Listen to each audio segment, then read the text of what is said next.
Hi everybody, I'm back with Superstar by Mandy Davis, our chapter book that we've been doing. And when we left off, we had Lester. And Lester he's living in Florida near the Kennedy Space Center. And every year, him and his family would watch the superstars and count how many they would see. However, there was tragedy in his home. His dad died. His dad was an astronaut, and he died. And while they were watching the superstars, he was watching with his mom. His mom went inside him, and she was really, really upset. And Lester was upset because he didn't know why she went inside and wasn't coming out with him. And then later on, we found out that she was upset because the stars in the sky reminded her of the space shuttle and how Lester's dad died.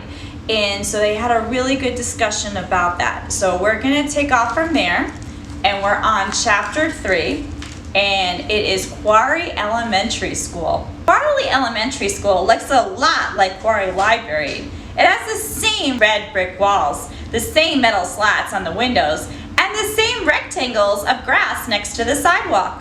But inside, I'll know it'd be much different.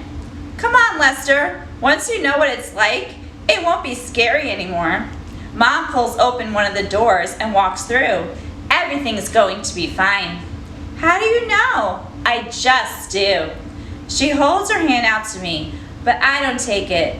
There's no way she could possibly know that everything's going to be fine. The sooner we go in, the sooner we can leave here and go to the library, she says. That's true, and I do need to go to the library as soon as possible to work on my research. I take a deep breath and I follow her, first into a big open hallway and then into a room with a sign next to the door that says Main Office. The lady sitting behind the desk looks up from her computer. Can I help you? I called a few days ago about enrolling my son Lester. The lady types something. We also like a tour of your school, Mom says. That way, he'll know where to go on the first day. I won't be able to take you, but the school's open right now, so you can go by yourselves. She types something else on her computer.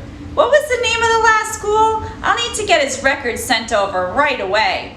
Actually, we've been homeschooling until now. The lady stares at me. Then she shuffles through a folder. How old is he? He just turned 10 in July. That would make him a 5th grader. Let me check class sizes. She spins in her chair and clicks through a few screens on her computer. We'll put him in this class. She clicks a few more times and it's Miss Rain's class, room 17. She grabs a map of the school, circles room 17, and scoots it across the desk towards me. Then she hands Mom a clipboard with some papers on it. Fill these out. You can sit over there. Mom works on the papers while I study the map of the school, room 17. It's right there between room 16, Perez, and room 18, Turner. I follow the path from the main office to room 17 with my finger. It doesn't seem too hard, just 3 turns. A few minutes later, Mom takes the clipboard back up to the lady. I'd like to speak with the principal, if I could. The lady picks up her phone and pushes some buttons. Miss Marmol, Miss Misselbaum would like to see you. She hangs up the phone. You could go on in. She points to the door at the side of the room that says principal in big black letters. I stand up. Lester, I need you to stay out here. By myself? She pulls her chair over close to mine. Just for 10 minutes or so. There's a clock right next to there in the wall. You can count down the minutes if you want to. You can't leave me alone with a stranger. She's not a stranger. Everyone who works at your school is a safe person. Mom stands up and walks over to the principal's door.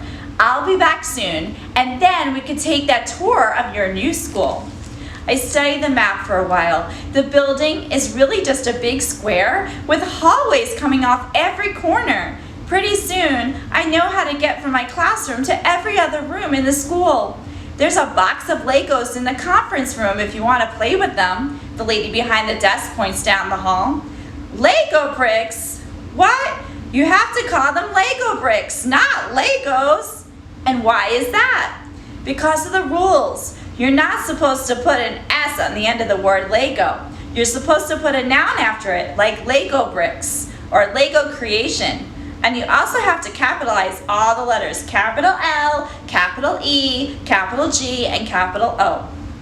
Her eyes move in half a circle around the top of her eye sockets. Fine, there's a box of capital letter Lego bricks in the conference room if you want to play with them. And they're sorted by shape and color? No, it's just a big box of Legos. Lego bricks. She opens her mouth like she's going to say something else, but closes it again. When a really tall woman walks to the office from down the back in the hallway, the woman puts a paper in the slot on top of the big machine on the side of the room and pushes some buttons. When the machine starts whirling around and whooshing around, the woman turns and walks over to the desk. I'm sorry, Regina. The front desk lady puts a piece of paper up to her face so I can't see her mouth, but I can still hear her. For what? The woman asks. The lady points at me. That's Lester Musselbaum. He's in your class. That's her? That's my teacher? I look up at her face so I can memorize it. I don't remember Musselbaum on my list. He just enrolled today. Well, now I'm up to 28. 28, I ask? Where'd he move from? She looks over me from the back of the other lady. Don't tell me, Greenville. They're always so far behind. The front desk lady leans in. He didn't move from anywhere. He was homeschooled. And you gave him to me? You know this is my last year. I've already paid my dues. I had to, Regina. Anna already has 29, and you only had 27. The machine stops. My teacher picks up the pile of papers from the side. Only 27? She puts one of them in the slot on top of the machine and pushes the button. The machine whirls and whooshes, but this time it stops after spitting out just one paper.